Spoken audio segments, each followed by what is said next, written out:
What's going on, YouTube? It's your boy Swooshy coming back at you with my early morning texts and thoughts. Now, and real quick before I get into my thoughts, like I said, I came across this yesterday while actually playing the game of Madden, and it got me thinking. With the upcoming year, well, the end of the year, like don't get me wrong, I'm looking forward to the season, but honestly, I'm looking more forward I'm sorry about that. Just gotta keep it real and unedited. I'm looking forward to the off season. Why? Because a lot of guys are getting ready to be free agents. At certain spots that if Rick Smith plays his cards right, he couldn't control basically how his draft market is. Now here's the scenario that I drew up. Now we all know that Savage is the starter. That's cool. We know Watson is his backup. That's cool too. Now what we're all hoping is that Savage goes out there, lights it up, 4,500 yards, say, sorry about that, say 25 to 28 touchdowns.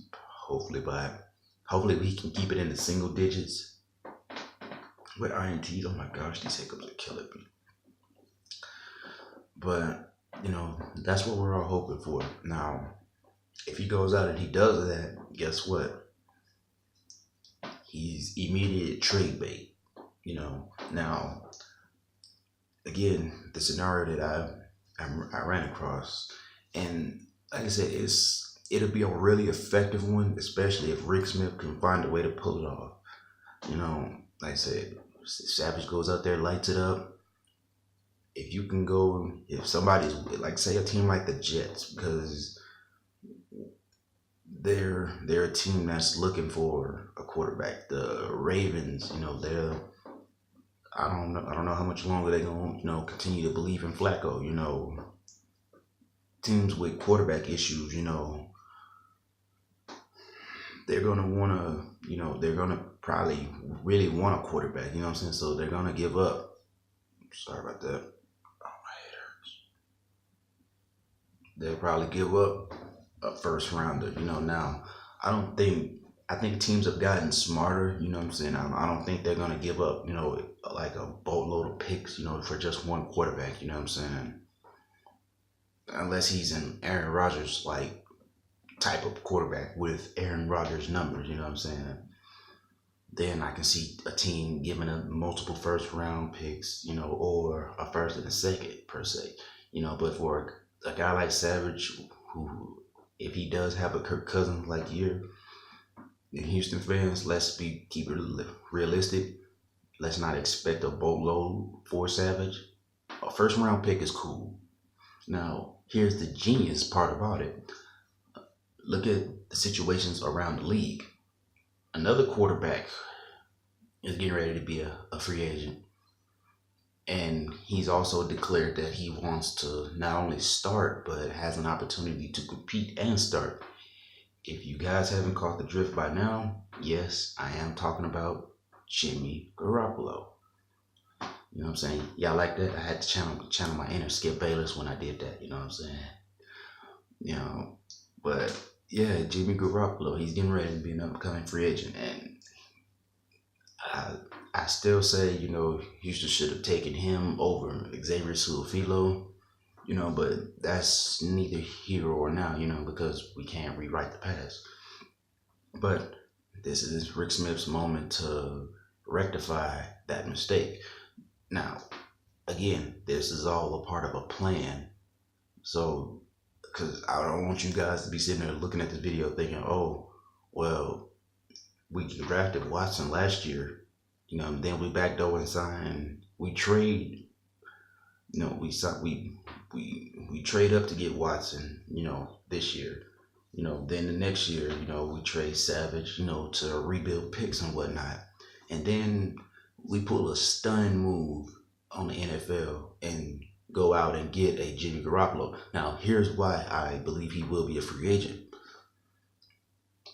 the franchise, he's on the last year of his contract, rookie contract, and in order to franchise tag him, it's gonna be he's roughly around 20 mil, 21 mil, something like that.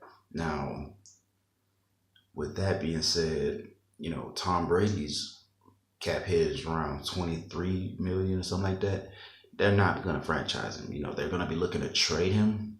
If anything else, hopefully Jimmy G just says, you know what, I want to hit the open market. I want to see what's out there. If they let him do that, which I highly doubt, but if it does happen that way, boom.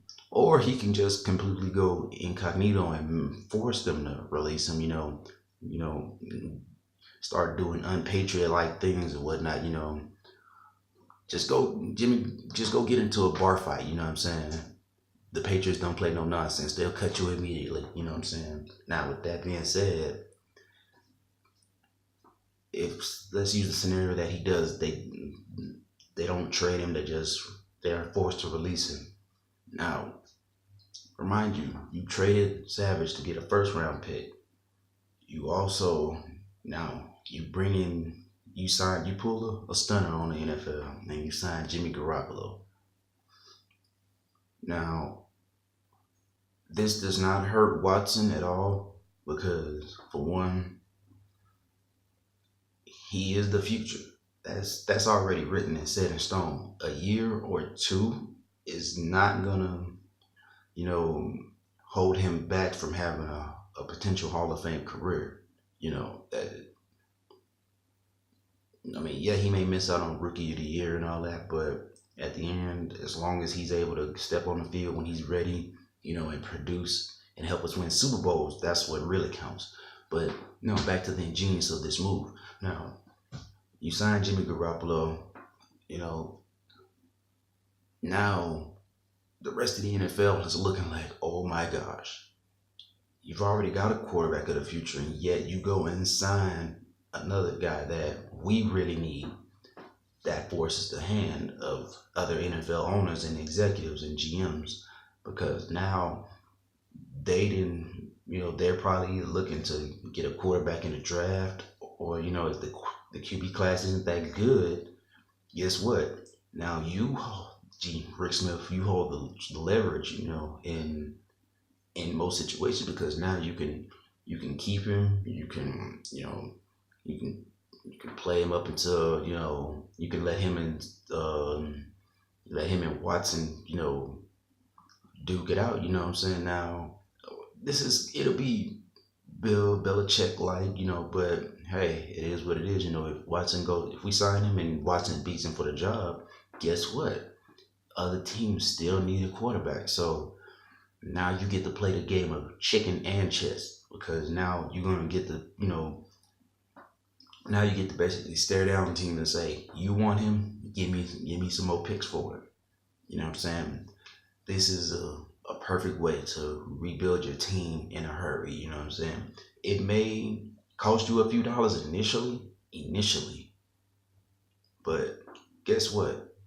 Those dollars that you're spending is who's gonna say anything when those draft picks come?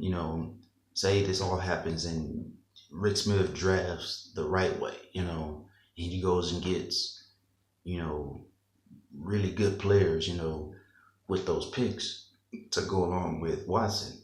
Now, some can be on offense, some can be on defense. My personal preference, I would like for them to focus on it's a give or take, but you know what, fuck it. I would go ahead and I would spend one of those first round picks on a lineman, a left tackle. This way, Dwayne Brown knows the business. Either you show up or we now have the leverage to get rid of your ass. Straight up. Because you're old. Don't get me wrong, you're still elite, but you're aging and you're costing us a lot of money where we can go and draft a rookie and have him play on a rookie contract. That's one of the moves I would do with one of those first round picks. The other, and I know it doesn't look like it because, we still have so many corners, but let's face the facts.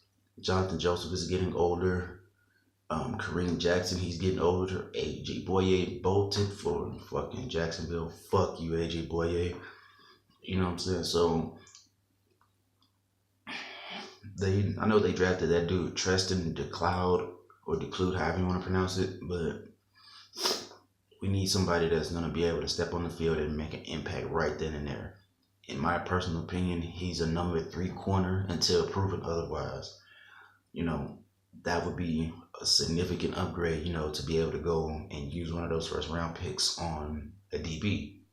You know what I'm saying? Because looking at our linebacker core, originally, I was saying, and I thought about it, I was thinking about going the Kansas City route and Denver route, where we already have 3 phenomenal pass rushers, you know what I'm saying? And then you just so happen to, go and draft another one, those type of moves help, you know what I'm saying? But for us in our situation, I think going and getting a corner would be highly significant, you know what I'm saying? But let me know what you guys think in the comment box below, you know what I'm saying? Shout out to my boy El Sticky Lair, Ray, Sauce Nation, my boy Ed, you know what I'm saying? That boy Reed. I like how they went together, Ed and Reed, you know what I'm saying? But as for usual, man, and I know my hair fucked up, y'all, so you know what I'm saying? Don't crucify me too much in the comment section about that, you know what I'm saying? But man, as for usual, like, sub, and peace, man.